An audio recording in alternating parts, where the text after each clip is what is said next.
Hey everyone, it's Riley, and today I'm going to set up January in my bullet journal.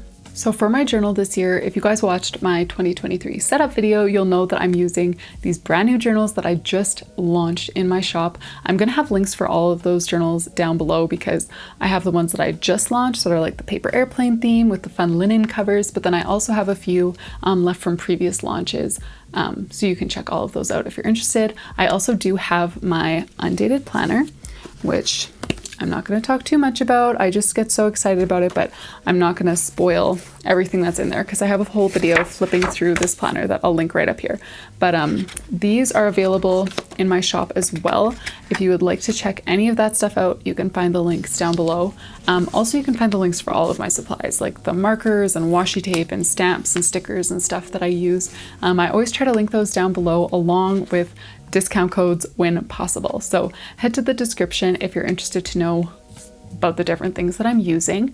And today's theme, just like I try to do with all of my themes, is quite doable. So my goal with my bullet journal and with my channel is not to make like the most elaborate, most crazy out there fancy themes that I can possibly think of that take me like hours and hours and hours.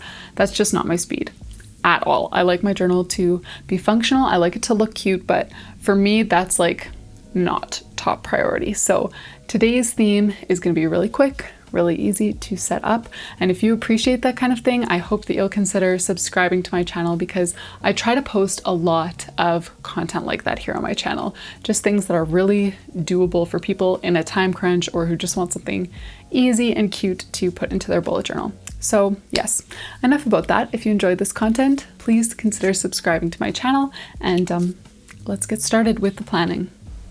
So as I mentioned in my intro, I'm using one of my brand new journals. I'm so excited about that. This is the clay colors. There are 3 different colors, which I'll show you right away. We've got clay, and then the green one is called moss, and the other one is called vanilla. And the green and vanilla are available as undated planners. The clay and vanilla are available as just empty doc grid journals. So I'm using clay for this. And these journals have all the features that I look for in a journal. 160 GSM paper, it's stark white, it's got the 5mm dot grid. These ones have 192 pages, which is more than my last ones. So I'm excited about that. I've never used a bigger journal like this. So this theme, I totally cheated. It's another stamps theme.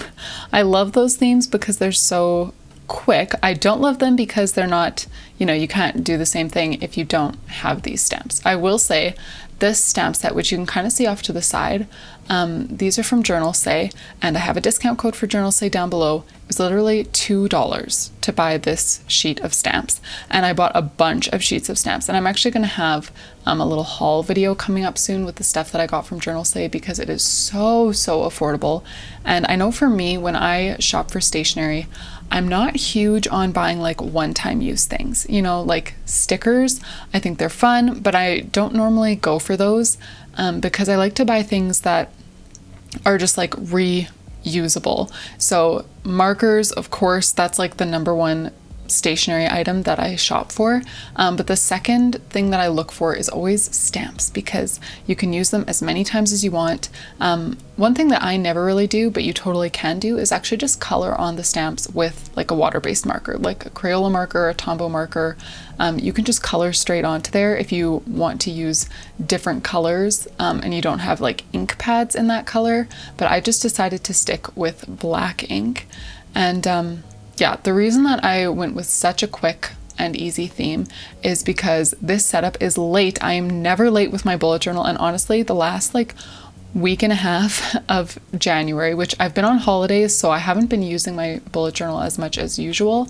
But even so, I feel like I haven't had like a home for the last week and a half because I haven't had a place to just write down all the things that I want to do because I'm getting such a late start to the year. So that's why I decided to just do something super quick that I could get on paper and start using right away. So this whole theme took me about 15 minutes, maybe 20 to set up. And that's what I was going for here. So if you want a really quick and easy theme, grab yourself some stamps. I don't think you'll regret it. I use these all the time. for myself. So anyways, I did a cover page and a tasks page, as you would have just seen. And now here I am at the calendar page, and I just need to, like, tiny rant, 10-second rant. I hate chisel tip. Chisel tip anything. Does anyone else feel the same way? I feel like chisel tip is not actually better than a felt tip or a brush tip for anything. Even just highlighting, I would rather have a felt tip or a brush tip. I tried using the chisel tip end of this Zebra Mild Liner, which, by the way, I love this color. It's from their new, I forget what it's called. Something about neutrals or nature. It's a new set from Zebra Mild Liners. But I tried using the chisel tip to write that 01 up at the top and regretted it immediately and ended up going back to the, like, bullet tip, I think is what the other end is called. Anyways, I hate chisel tip, and I'm doing my calendar here. Same everything as usual. So the boxes are 5 dot grid spaces wide, 6 tall, and I did it in this nice light gray, so that when I have things that span multiple days, I can do like a cute little doodle or a cute little banner across all those days without it being like interrupted by a bunch of stark black lines. That's just how I like my calendars. So I also mentioned this in the intro, but everything is linked down below. Like I said, the stamps or journals say the journals are from my shop, and I've been working on these for such a long time. I'm so excited about them. If you're looking for a journal for yourself or for someone else, I would so appreciate it if you would check out my shop. Personally, and yes, I'll be honest, I am biased, but personally, I really love these journals. Even compared to other journals that I've used in the past from more common brands, I really think that these stand up to the test. I don't know, is that a saying? But I really like these journals, and I hope that you guys will too. Now, what I'm doing off to the side here is a little bit different than usual. It's kind of like what I did in my December plan with me. So I'm gonna link that video right here, but I've got a little box at the top that's 2 dot grid spaces tall. That's where I'm going to write down the 2 YouTube videos that are going live that week. And then I've got like a few lines below that, and that's where I'm going to write what needs to be filmed and edited that week. Because I always try to film and edit like a little bit ahead. Of course, now I'm behind because I was gone for like 3 weeks on holidays. But that's what I'm doing over on the side there. Instead of having a box for YouTube and a box for like a weekly focus, I've just got it split up like that. So the quickest flip through ever, because there's barely any pages here, we've got titles and tasks, and then I just have a calendar and a spot to write down my YouTube stuff. Thank you all so much for joining me to set up January in my bullet journal. I hope you guys enjoyed it. Let me know down in the comments what you're going to use for your January theme, and I will see you guys in the next video.